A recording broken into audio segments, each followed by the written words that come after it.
What's going on, people? It's been a minute since I had a conversation with y'all and just kind of said what was going on in my mind. So I was watching Vlad TV, and hands down, Vlad TV is the best hip hop review channel out here. It's been that way for probably a decade now, so this is not new. I was up on Vlad TV when that shit first came out, right? And back then there were like a few more sort of options to a certain degree, but Vlad TV really took over. I would argue pretty quickly. In fact, I think I want to say around 2011 ish, maybe 2011, 2012. I remember thinking, yo, this guy gives the best interviews in rap. And look, it's sad because at the end of the day, there's a couple of things I can tell. One is that Vlad is a culture vulture. I mean, this is just being honest. Do I think that he's the worst culture vulture out here? No. No, I think that he does listen to some hip hop, but ultimately he's a casual. You can tell by his tastes that he's not a guy that really knows hip hop like that, like that. But he was put in position. He's a smart guy. He's smarter than most of his guests, and went to school and things like that. So he knows what he's doing. He knows how to word a question in a way that gets people who aren't media trained and aren't that sort of intellectual about what's going on to basically spill the beans and reveal shit about themselves. Like, he knows what he's doing. Um, and you can tell that this is a guy, yeah, he says he DJ'd and he wants to use that as a little bit of cred, but in reality, nobody knows who DJ Vlad was. No one cares who DJ Vlad was. Like, he was never like up there in terms of a DJ that had respect and presence. He just DJ'd. It's like a guy who back in the day breakdanced or whatever. It doesn't make you a hip hop like I don't know, ahead or whatever. It just means that that's what you were doing at that time because that's what a lot of people were doing. Um, I would see from time to time you see people like, yo, I graffitied and I did this. It's like, yeah, you did that because other people were doing it. So you're a follower. So what?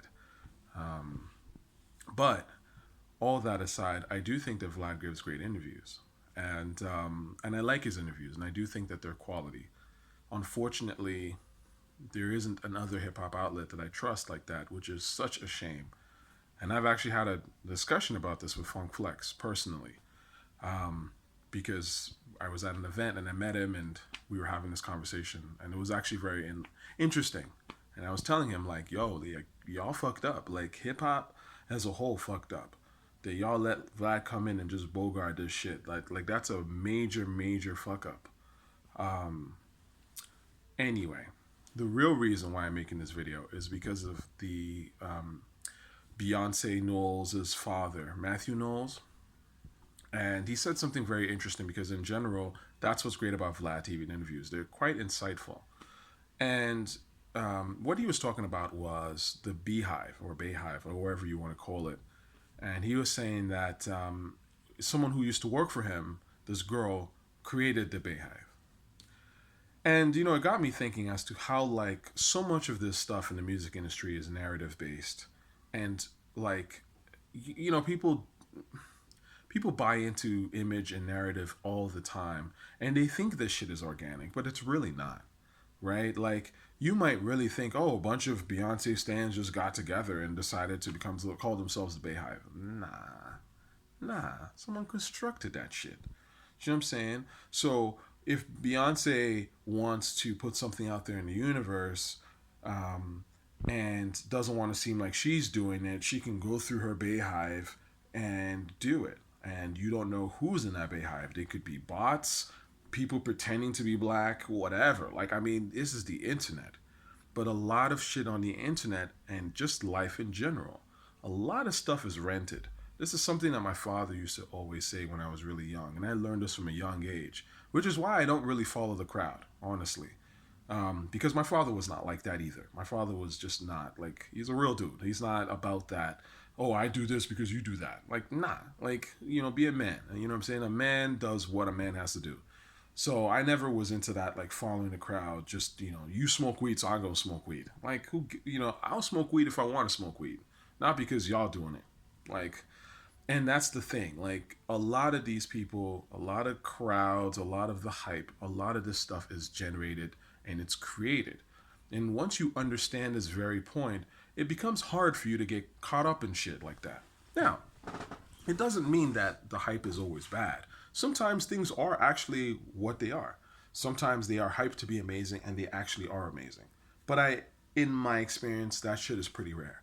Most stuff is not up to par, but it's hyped anyway because it needs to be hyped and it needs to be marketed. So the next time you see someone win an award and all this stuff, understand that a lot of this stuff is bought and sold, right? I mean, Lizzo just got like Time Magazine's Person of the Year. Like, really? Lizzo? First of all, Time Magazine is not really relevant. But one thing I think that's interesting is how people don't understand that these accolades are fake and don't fucking matter, right?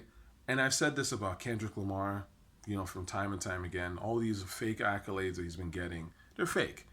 They're a lot of times given by people who are looking for ways to grasp at relevance, like the Pulitzer Prize. No one cares about a Pulitzer Prize for music. Like no one cares. Like no one even knew that shit existed till Kendrick Lamar got it. And now he wanted to flex it as some kind of award. Nobody gives a fuck. You know what I'm saying? Like, yeah, his Stanleys care. Those who listen to Kendrick who are desperate for approval and, desperate to seem legendary, they care. But no one else really cares. And in time, no one will give a fuck. Even they won't give a shit. And that's how these things work. It's like Lizzo, for example, right? Like, is Lizzo really the most important person of 2019? Really? It's just an article, man. Like, take it for what it is, and let it be. I'm not mad at Lizzo for getting it, nah. But like, do I care? No. And that's my thing. It's just like understand that this stuff is constructed. I remember sitting in class one time. This is years ago when I was doing my undergrad, and I want to say someone really high up at Live Nation. For the life of me, I wish I remembered his name, but someone really high up came in and was kind of talking about his experience in Live Nation or whatever. And he said something really interesting. And he was like, look, listen, like at the time, I think he was like, one of their biggest acts was like Justin Bieber or whatever. And he was kind of like managing Justin Bieber or not managing Justin Bieber. Justin Bieber has a manager, but he does business with Justin Bieber. And he was saying how like basically anything, especially coming close to Justin Bieber going on tour and stuff like that, any info, any story, any sort of like thought that you have about Justin Bieber, he wants to be the guy that put that in your brain.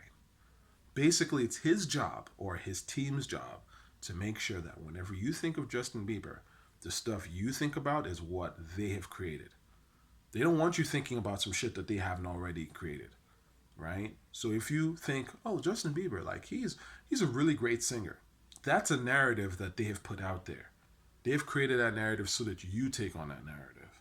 Just like, for example, in hip hop, in modern rap, there's certain narratives that are just out here that don't actually make any sense when you sit and think about it. For example, Rick Ross. People go, oh, yo, Rick Ross's beat selection is legendary, right? It really isn't. Like, Rick Ross's beats are shit for the most part. They're total trash. But that's the narrative that his team puts out, right? And dummies buy into that shit. Oh, yeah, yeah, his stuff is great. He should produce for other people. Well, think about it. If Rick Ross's beats were so great, then how come like his producers haven't made stuff for other people that's banging or incredible, amazing, and stuff that people remember and really sort of put up there, right? Like we know Metro Boomin makes some great shit because Metro Boomin has made stuff for a bunch of people and they're all dope. You know what I mean? Like we also know that these are records that people actually play publicly all the time. They have replay value. Whereas Rick Ross's beats have zero replay value. His music in general has no replay value. So again, how do you have amazing production when your shit sucks? It does. These are things that don't add up. It's a narrative. And look, am I against people creating narratives? I mean, that's another, I guess, thing to ponder. But I do know that these narratives exist.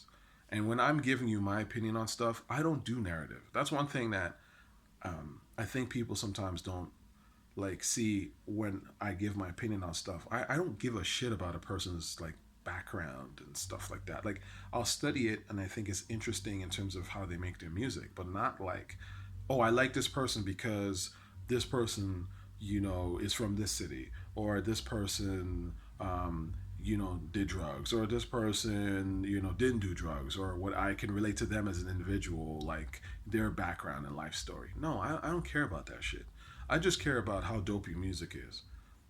Period. I don't do narrative. I like ASAP Rocky because ASAP Rocky sounds incredible.